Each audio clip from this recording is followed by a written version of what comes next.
Hi there, my name is Daniel Schultz, and today I'm going to be doing a video on my first experience playing through all 3 of the Dead Space games. Now, why did I do this? Well, it's because I wanted to try something I never tried before. I was never really played horror games, or figure I should just try something I never tried before. So yeah, I played all 3 of them over the span of a month, and then tell my thoughts on all 3 of the games and stuff. So let's start with Dead Space 1. First thing I want to say about the Dead Space series is that it has a very interesting setting to it.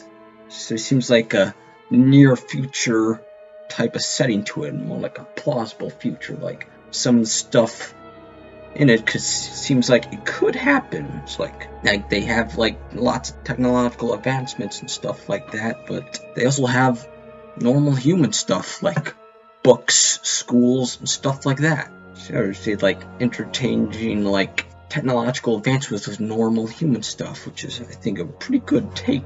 Now let's also start with the atmosphere for Dead Space 1. The atmosphere, let's just say that the atmosphere is very creepy, like with the color palette of like the yellows and the grays and stuff like that, with like the narrow hallways of being in a spaceship. It makes you feel very claustrophobic, because on a planet you could run and hide anywhere, but on a spaceship there's only so many places where you can run and hide, which really adds to the horrifying aspect of it. Now let me talk about my favorite part.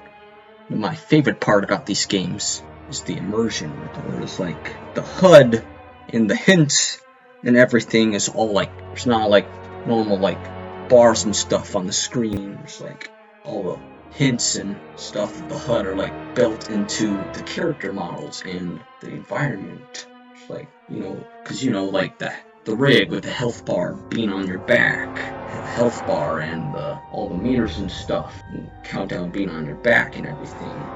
Point, but there's holographic displays telling how many bullets you have and all the menus and stuff. And also just the sound design is absolutely amazing in this game. With the mechanical moving parts and stuff of the elevator and stuff is just amazing.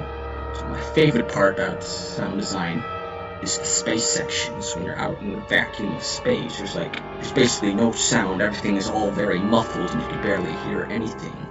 I gotta say, these were the most terrifying parts of the game for me, because you can't hear anything. You can't hear any necromorphs sneak up on you and stuff. You gotta rely on your vision, which was really terrifying. I think it was really awesome. The gameplay is simple, yet also very complicated.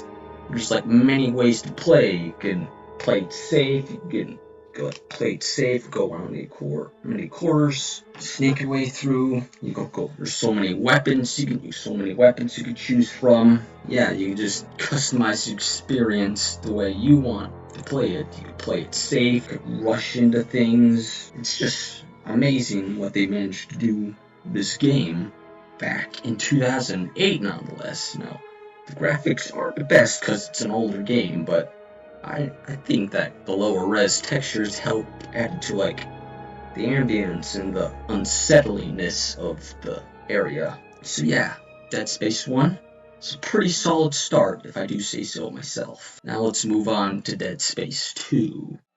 Basically, Dead Space 2 is everything that a sequel should be for a video game, for a successful video game. That it took everything that worked from the original and built upon it. It even improved some stuff. Yeah, they just basically improved some things, like made a couple UIs easier to navigate and removed some stuff that wasn't really necessary. And the best part is that you could finally reload without aiming. That was a good change. My the best part about this is more characterization of Isaac, the main character Isaac, because the first game, you could only really tell what he was thinking through like the missions, the descriptions of the missions. That's basically all you get from. Basically, the only way you could tell what he was thinking.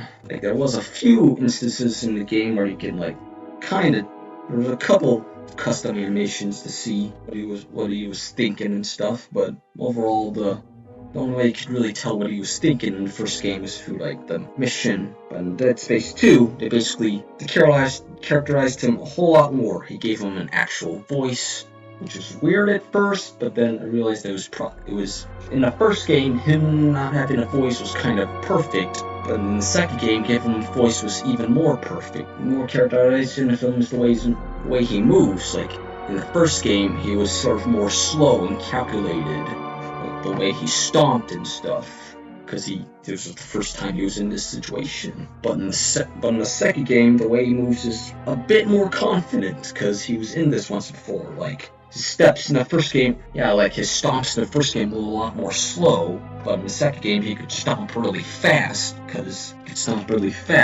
which was really cool. And also like getting some more stuff to characterize some stuff, even more of like going through the vents in the hacking mini game. Like added a little more stuff to like show him more that he was an engineer. Like I said, him moving through the vents in hacking. I will say the vent parts were also very terrifying because you didn't know if something was going to be in there. Also, Isaac, the whole story of this game, of his mental state, was like being a race against time. He's got to stop the second outbreak, while also he's got to stop this outbreak before his mind kills him. His mental state was all these flashbacks of Nicole from the first game. And I will say that the hallucinations of Nicole in the first game, they did a really good job, because aside from a couple of hints in the environment, I literally couldn't tell if she was a hallucination or not. They did a really good job at it in the first game.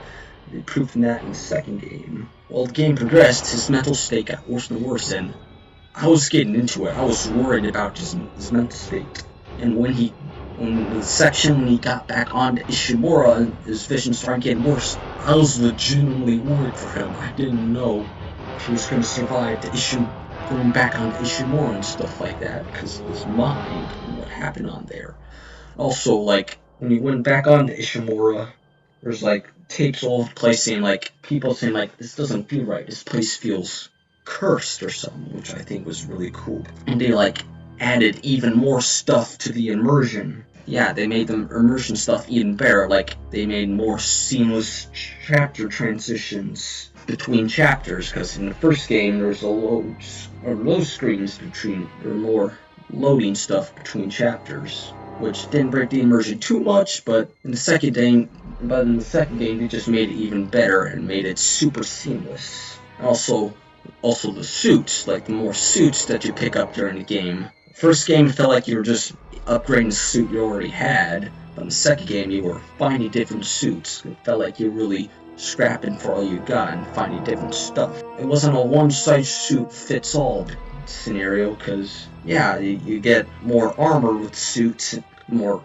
inventory slots, but there's also, like, different perks you got for different suits, like the discount on the store and stuff. That's really cool. Like, you go through different suits if you need a different thing and stuff, which I think was really cool. Overall, this was an amazing sequel. Absolutely amazing. Now, let's go on to Dead Space 3.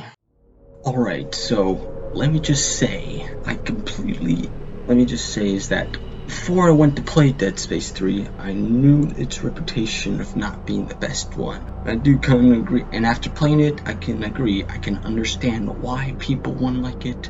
But then again, I didn't hate it. Appreciated that they tried to do something different with it, which also led to some like funny quirks and stuff. The human fighting other human NPCs was a little strange. I had to get used to that for a bit. And also, you could tell that in the single player mode, you could tell they just took the multiplayer mode and made it single player, because there's quite a couple of goofs going on there. Like, sometimes you could get super overwhelmed in certain spots, so you have to like turn the difficulty down and stuff like that. And also, you're given like a bunch of health packs, because you're meant to split it across 2 players. It's like, but since those spots are hard, you do kind of need those lots of health packs and stuff. Also, I'll say, customizing my old weapons and stuff, I didn't hate that part. That was actually kind of fun. And also, even it was still pretty scary too. Despite those spoofs, the game was still actually kind of scary and stuff like that, and the story was kind of intriguing. Also, there was this one goof, was like, sometimes there's also that certain side missions that made the game feel even longer than the other games, which was kind of weird, but I kind of got used to those too. There were certain parts in those side missions, like, you could tell it's meant to be 2 players, because Isaac ends up talking to the other player character who wasn't there. It's just a little weird. So, yeah, overall, I can understand why people wouldn't like Dead Space 3, but personally, I didn't hate it as much as other people probably did. Now let's move on to like others, couple of miscellaneous stuff I had to touch up upon. Like, there's an art book for the Dead Space games, Dead Space 1 and 2, which I'm definitely gonna get because I'm a fan of this franchise severely. And also a quick shout out to that Skate 3 cheat that allows you to play as him. Like, I played Skate 3 long before I knew what Dead Space was, and when I found that cheat of one originally, I had no idea what it was, and now I thought it was very funny. It was like this guy who survived this terrible experience just skateboarding on Earth, which I think was really funny. Also, if any of you know where I can get like a custom painted controller Dead Space themed, where I could get a custom controller that someone could paint for me that's all Dead Space themed, that would be really cool. My final conclusion and thoughts is that this series is absolutely amazing. I loved it a lot. It was intriguing, it was immersive, it was scary.